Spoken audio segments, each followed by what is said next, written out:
love a good before and after project, you are going to love today's episode.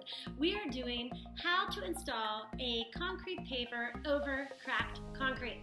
Let me tell you, it's a great DIY project, and we absolutely learned some things that we want to pass on to you.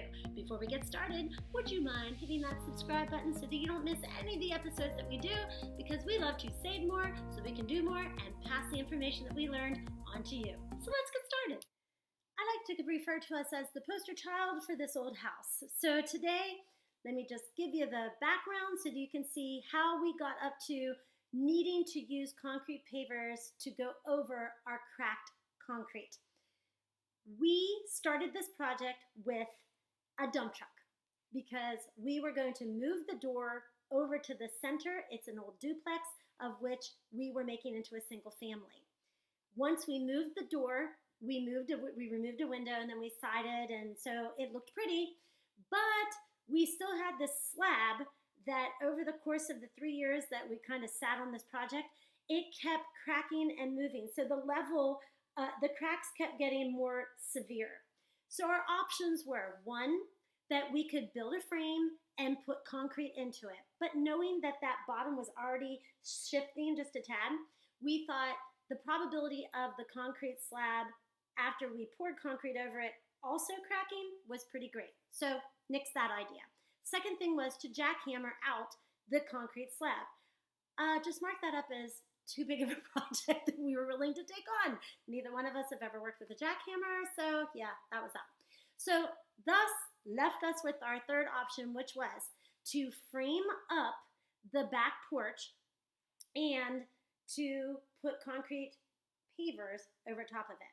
It came down to, I wanted this project done. I had already waited 3 years, and I didn't need it to be the fanciest back porch in the world because really, I think you should do a renovation based on the value that you're going to be able to get out of your home. If you're living in $1 million home, then this is not the backyard renovation that you want to do. This was budget friendly, and it was using budget friendly concrete pavers. These were about $1.50, $1.25 to $1.50. We forgot to count, but it was under 200.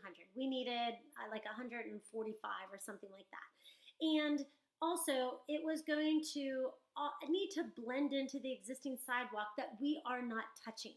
That's why when we made the choice between the rumble pavers, like of course I like the rumble pavers way more, and it would have looked really nice on my back patio, but then it wouldn't have matched with the sidewalk.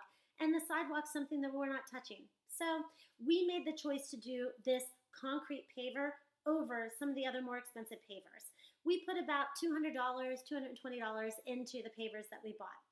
Then what Andy had to do was he had to build a frame that was going to match the height of the door once we put the concrete pavers onto the existing cracked pad. Now, this took some math, and I didn't do it. I referred to the left brain on this one because I would have just kind of eyeballed it up and said, good enough. He made sure that it was perfect, but he used treated lumber in order to build the frame that we needed. Now, I wish I had pictures to show you, but I don't, because once we got into the project, I forgot to take pictures, so sorry. But the tutorial is the whole project, which is once we framed up the pattern that we were going to do, we had to put down the sand in order to have a little bit of cushion in some areas and then a lot of cushion. We had to level it up.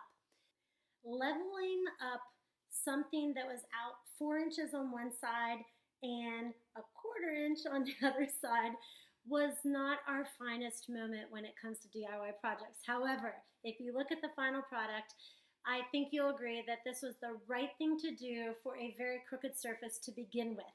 We chose the 2 blocks in place and then change it horizontally, vertically, because in the back of my mind, I was going to do a little bit more to this backyard renovation. However, I need to pause there to show you that the floor was in and it was level to the frame that Andy built because of the sand that he put into it. After you do the sand on the bottom, then you do have to go back in and do the locking sand. So there are 2 different types of sands that we're talking about. There's the one that's at the bottom that kind of cushions the concrete paver, and then there's the sand that will go in between. And there are different colors that you can get of the sand that goes in between and locks it. This was cool. You kind of poured it on and then you swept it. And this is the same as if you were going to do a whole paver project. Not over top of a concrete. But so we locked it in place, and it was level to the door, which we were very happy because that was like our biggest thing, that you wouldn't have multiple weird steps to get into the house. Once this was done, we decided to actually paint the frame and the T111, which was dumb. We should have done that. So if you are going to do your concrete pavers, make sure that you paint stuff before you go and do the paver part, because we had to put down cardboard and it just made the project a little bit lengthier. So that's just FYI and tip number, I don't know, 633. So I want to wrap this tutorial up with a couple of little bells and whistles. Again, just because it's budget friendly doesn't mean it doesn't need to be pretty. And it was concrete pavers, so not the prettiest, but I did like the pattern that we used. So I was thinking in the back of my head, how can I make this a little prettier? So if you've watched anything, you know that I like to paint things. And I thought, why not the concrete pavers? So I went and got a stencil that I have used. You can notice even a portion of it's behind me. I like stencils. I think they add a lot, and yet they're inexpensive and pretty timeless consuming. I'm not sure if that's even a word.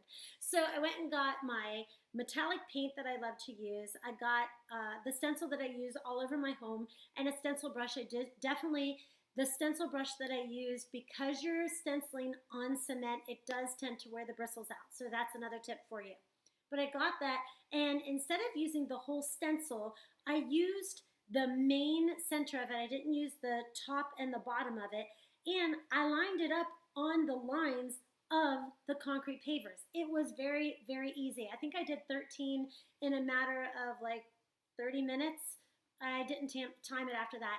And I was reading recently on another blogger's or another YouTuber, and they said that if you really wanted to, that you could put on a top coat, a clear top coat, in order for the stencil to stay there and you wouldn't have to worry about the foot traffic. I did not do that. It's under a covered porch. Chances are, if you do have the cracked patio, you might have a few little minor things that you need to address. And for us, it was, how do we take that frame and make it level with the horrible staircase that we're right beside it. And if you have an old house, you know what I'm talking about.